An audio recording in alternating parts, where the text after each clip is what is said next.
A very merry Wednesday. I'm Ali McCoist. Lock up your daughters.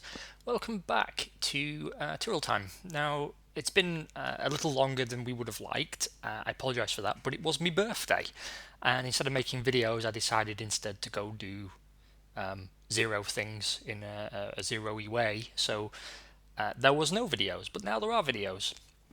Now, I know I promised there would be a Sauber video over the weekend, but obviously, as I didn't do Tyrrell Time either, the Sauber video fell through the cracks too. There will definitely be one this week, and I haven't forgotten the Sauber playthrough. The idea being to do 2 Tyrrell and 1 Sauber videos per week going forward. The reason I'm doing that is to put a bit of space between the playthroughs in time, so that one is clearly ahead of the others, and we're not tripping over ourselves by being constantly on the same round, same season. I thought it might make it a bit easier to follow both of them. I mean, I struggle, to be honest, to remember what I've been doing on the Sauber playthrough, but it will get better. Right, other news.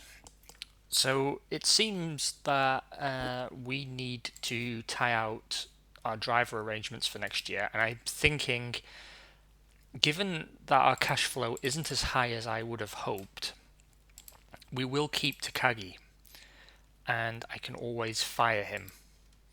Reassuring, no? Apparently 3 seasons is too short for him. Well, he's going to have to learn to live with it. We don't need to hire any team leads, so that's all sorted. In terms of the news, there was only one thing that caught my eye, which is that Olivier Panis hurt himself in a crash in the last Grand Prix, and he will miss the next round at least, possibly more. So there will be a new name on the grid. Other than that, Ralf Schumacher going to Benetton. Yeah, nothing for us to concern ourselves with. Other news, we are developing a B spec of the 2001 car. That's going kind of slowly, but that's fine. Baby steps. We will probably only do 1 upgrade package on this car anyway. Cash flow is positive, but as you can see, having built spare parts, we are down to our last $65,000, and I don't really want to blow that on testing. I'd like to start maybe cutting back a little bit. The results we've had so far haven't exactly been sensational, but we have picked up 2 points. I think it's fine for us to take our foot off the gas just a little bit and start building a cushion of cash. I was hoping that the Red Bull money would make an immediate impact, and on some level it has, but just not quite to the extent that makes us super comfortable. That means I'm not ordering any factory upgrades right now either. I'm a little concerned about how our gathering of sponsors is going as well. We're making no progress so far on HSBC or PlayStation, and I'm starting to get a feeling very much like last season actually, because we started design work on 2002 car early, as you can see. Not going very well. 4 rounds in, 12 rounds to go. It's going to be hard to fill out everything.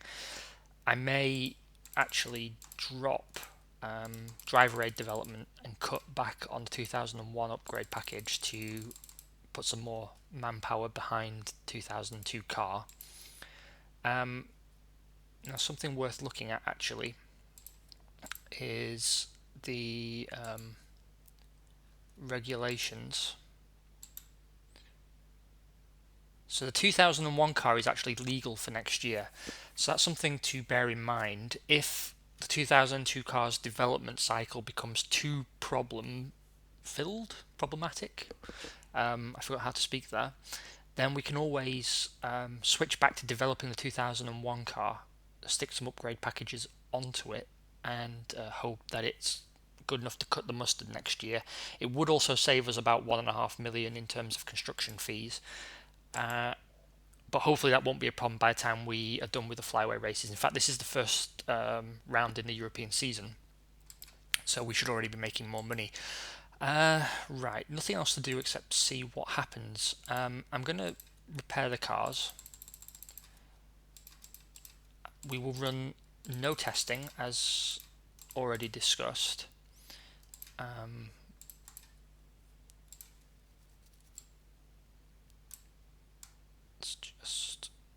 those mechanics back. It does mean we won't have any setup points to spend, but what can you do?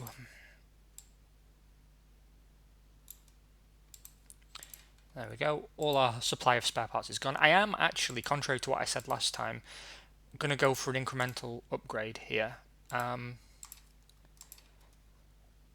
However, going forward, I would like to do what I said and actually have fewer upgrades to the fuel that are just more meaningful and more impactful. I don't think you really feel the benefit of the incremental upgrades because you can never tell if it's circuit specific or if actually the race fuel has made a difference. In terms of the power unit, we are suffering a little bit from having a partner deal and being quite low on power and responsiveness. The responsiveness is particularly going to hurt us at circuits such as Monaco, for example, and the power is going to suck everywhere. So it's going to be hard. I'm not going to kid you. It is going to be hard to get to winning ways, excuse me. But I think with time we can manage it. Going to leave the drivers set up the way they were. No setup points to spend, which I'm sure will scare everybody who so diligently watches what's going on. But that's fine. I am going to keep Nakano on the softs actually for Imola, but after that I'm going to run both guys on the harder compound because the car is not exactly super fast, and I think we probably benefit from staying out, going long, and cutting down the time lost on pit stops. 24 degrees and very dry for San Marino's qualifying. Let's see how we do. 11th and 13th, Takagi out qualifying Nakano. Takagi's actually turned around his form a little teensy bit, which is encouraging. Heinz-Harald Frentzen, though, is your pole sitter for Ferrari on a 125.879, ahead of Damon Hill, Giancarlo Fisichella, Alberto Marini in P4, David Coulthard in the McLaren in P5, and Riccardo Zonta P6. Zonta, of course, stepping in for Panis if memory serves. I believe he was still at Jordan. Yes, he was. Good job, Brain. What a dynamic team we make. 26 degrees and dry for the race. Takagi will, of course, one stop, lap 31, in the classic splitteroo. I'll give him fresh boots.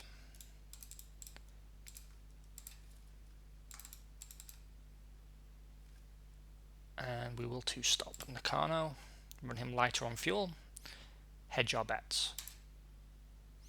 What? What? Wow! Where did that come from?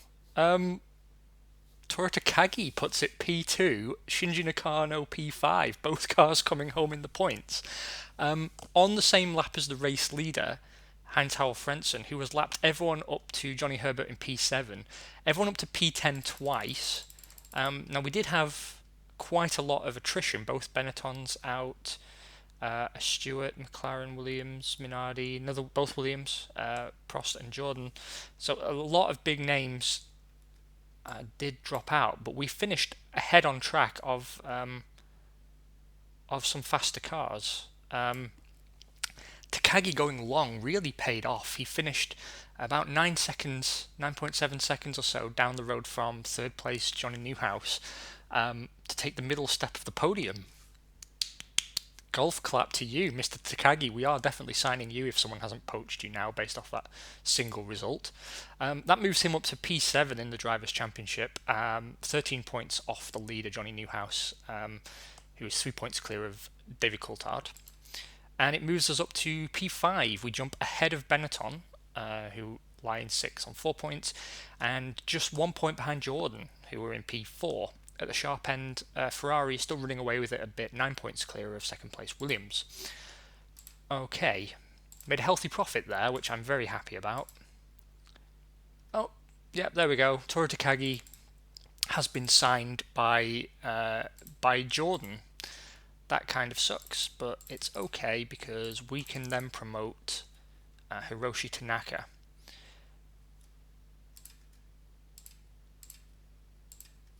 Congratulations, Mr. Tanaka, you're coming into the team. That sucks a little bit because it costs us 6.4 million, but I did dick around a little bit too much, maybe. I don't think Loretti will take a test drive, but you never know. No, he won't. He would sign with us, though, otherwise. What about Esteban Tuero? Will you take a test drive, Esteban Tuero?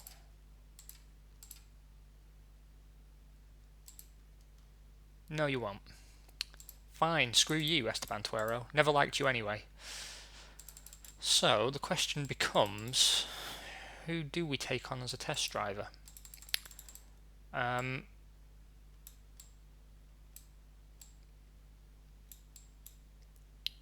going to say, why don't we see if John Fellows wants to come over, because he has actually got some previous with the Williams team.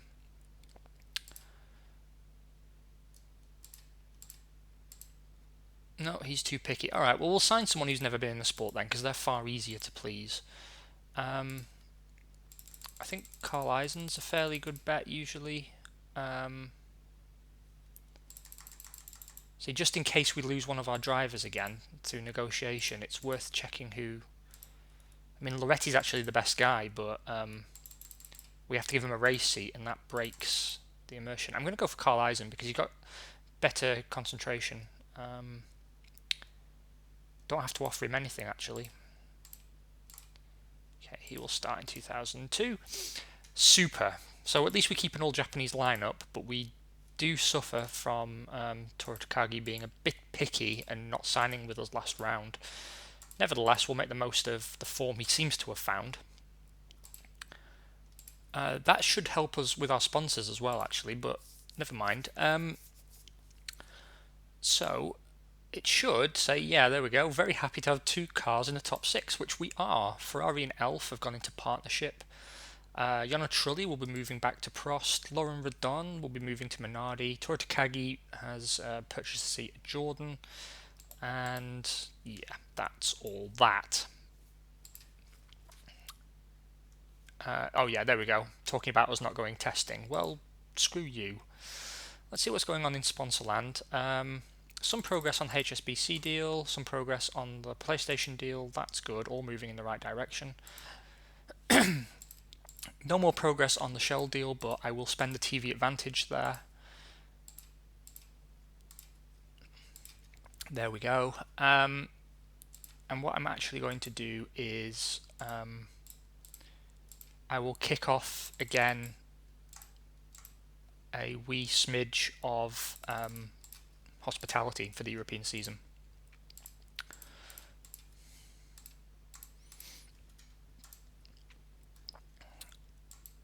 Shell won't talk to us, that's fine, but we can take Mugen Honda. And we have to start hospitality at some point anyway to keep Red Bull sweet and keep our other sponsors on board and reasonably happy.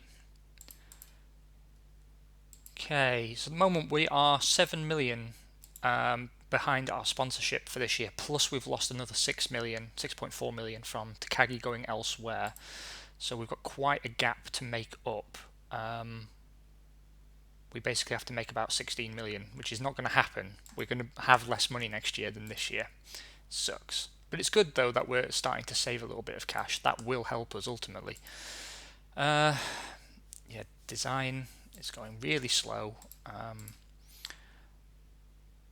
I'm going to cut back again on the development of this year's car because we've got plenty of time for that, not so much time for this. That will become our absolute focus. And we will run testing, I think, because we've got no damage on our car, so it kind of makes sense. Okay, what to do. I think we'll do 300 miles of testing, which is quite a lot. And we will focus on fuel and setup and development.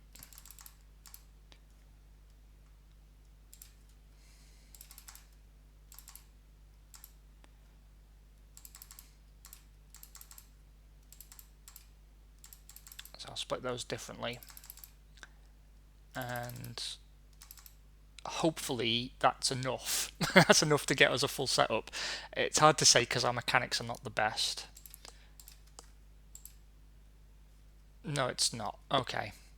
And actually our development on fuel is going really poorly. But we did need the development points because we need all the help we can get to boost what we're working on. So that's something. Okay. Next up is spare parts. Let's get to work on that.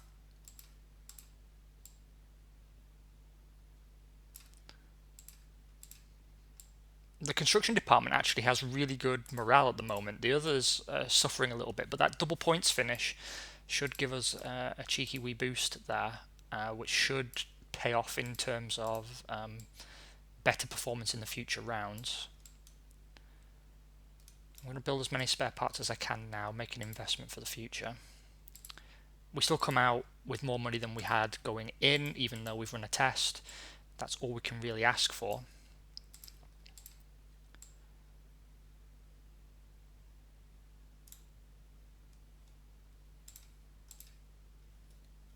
And 2 spare parts to play with. Okay.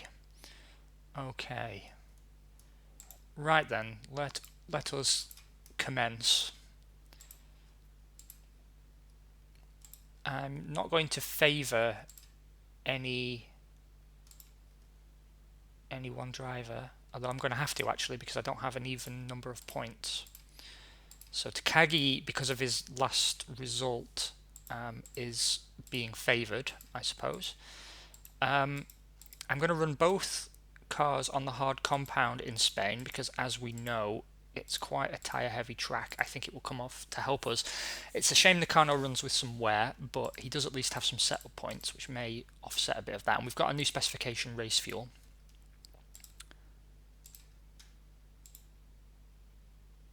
Is Olivier Panis back, I wonder? Let's find out. 27 degrees and very dry with a strong wind for quali. It's going to put us down on power a little bit, but that's okay. Plus we're on the slower qualifying tyre. 10th and 11th though, that's still an improvement over where we were. It's a Ferrari 1-2 though up at the front, Frentzen leading home Newhouse. Then it's a Williams 3-4. Fisichella starting ahead of Hakkinen, Coulthard starting ahead of Zonta, meaning Olivier Panis is still out with injury. Rainbow and Wurtz, then Damon Hill starts just ahead of Toru Takagi, and Shinji Nakano has Alberto Marini for company. The Saubers, the Arrows, and the Prosts are down at the bottom. Actually, they're all 2x2 from P13 down. A little bit cooler for the race, which should help us a little bit. We're giving preference to Toru Takagi, who will pit lap 32.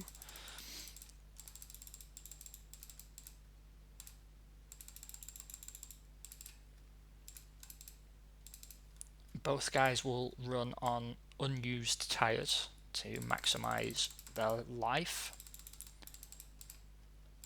And we will pit Nakano lap 33. Cross everything. Oh! An accident takes out Shinji Nakano and an engine failure for Toru Takagi, which, to be honest, I was expecting, given the low reliability of our engines. I'm surprised we haven't had more of those. It's a Williams 1-2, though, Hakkinen leading Fisichella. In fact, they're all 2x2 in the top 6. Coulthard and Hill, 3rd and 4th for McLaren. And then we have Aslan Wurtz and Patrick Rainbow in the last points paying positions for Benetton, and the 2x2 continues with the Jordans coming home P7 and P8. In the drivers, Mika Hakkinen continues to lead 5 points clear of David Coulthard, and no change except at the top, with Williams now leaping to the top, 41 points to Ferrari's 34. Another healthy profit. Can't go wrong with that.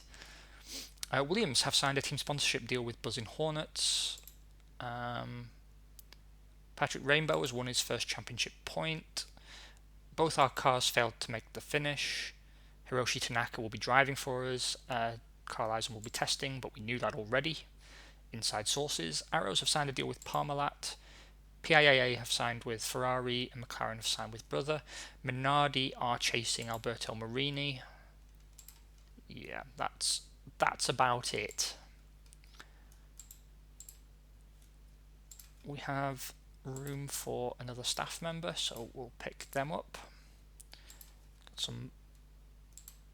Wow, some of our staff have quit. That's unfortunate. Right, first off, what we're doing on Sponsor Town. A little bit of progress on the 2-season partnership deal with Mugen, not amazing, but we have a works deal ready with Shell. Sign that baby up, please. And I'm going to leave 10% continuing to negotiate with them. That's big for us, getting a works deal, even though it's only 1 season. It's very helpful. I'm going to go and chase a smaller sponsor. I'm going to go for Intercond, I think, because we need all the money we can gather. But that's good. That's good. We're making some progress.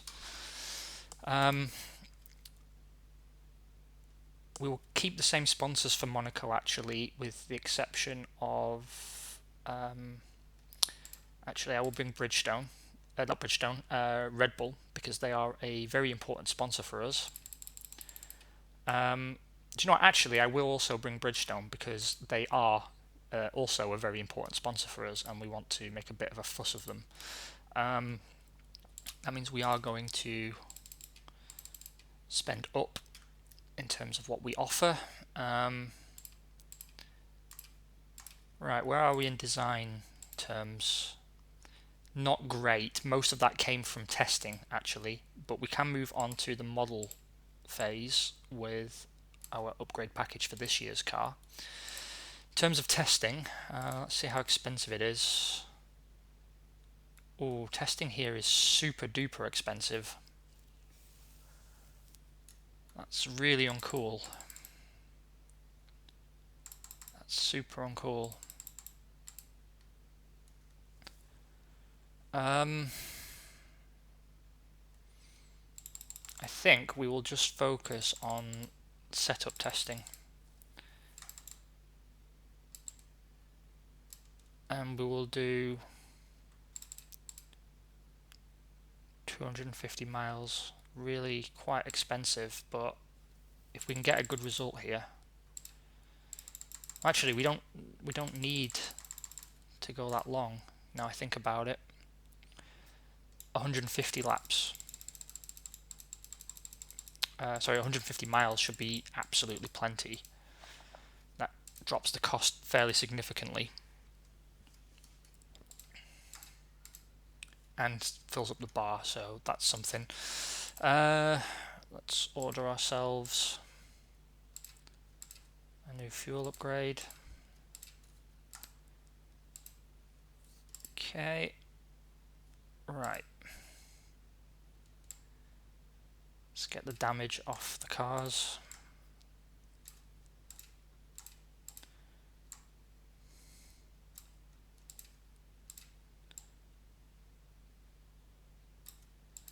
It's going to be another expensive day, gentlemen.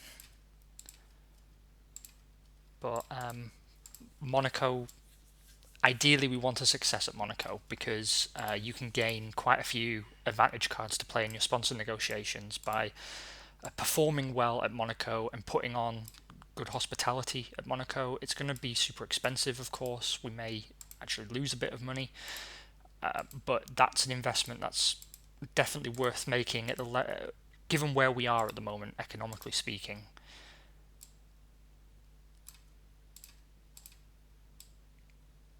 Okay, our race cars are in perfect condition. We can actually set them up for once. We've closed the gap in sponsorship terms a little bit more. That livery is coming together nicely. Right.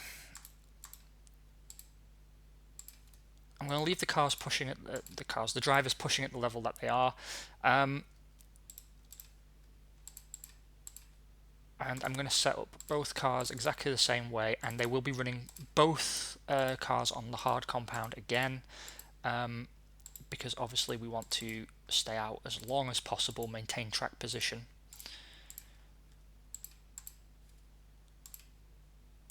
Okay, last round for this episode. 26 degrees, dry for your qualifying at Monaco. Not expecting any miracles, but let's see. 11th and 12th, that's about where we would expect to be at this point in the game. Mika Hakkinen takes another pole position for Williams on a 1:21.20 ahead of Frentzen in the Ferrari, Hill and Coulthard in the McLarens, Marini in the Jordan continuing to have a strong season in terms of qualifying, and Johnny Newhouse takes P6. Let's see what we can do in the race. So again, Takagi outqualifies Nakano, so he gets first shout. He will pit lap 39.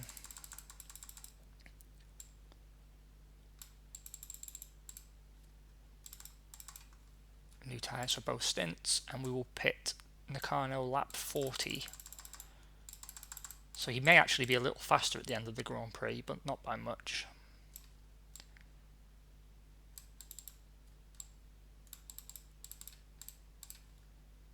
And again, fresh boots for him. Okay, please don't bin it, lads. Please. Asking nicely. Ooh. Well, Nakano didn't hear me, obviously. He has had an electronic failure, which is as good as binning it. Same outcome. Toru Takagi does bring it home, though, finishing just outside the points in P7, and at least on the same lap as the leader. Johnny Newhouse takes the win for Ferrari ahead of David Coulthard, and Heinz Frentzen completes the podium. Hakkinen's Williams and the two Benettons, Rainbow leading Wurtz, take the last points positions.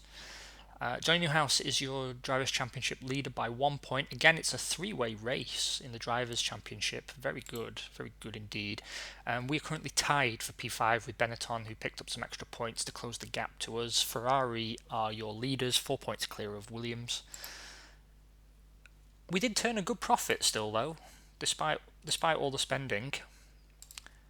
Was it enough, though? Was it enough? Not enough for Mugen Honda. And Intercond have signed with someone else. Those bastards. Making some progress on the HSBC deal, though. We might just be able to pull that off. I will talk to Komatsu then.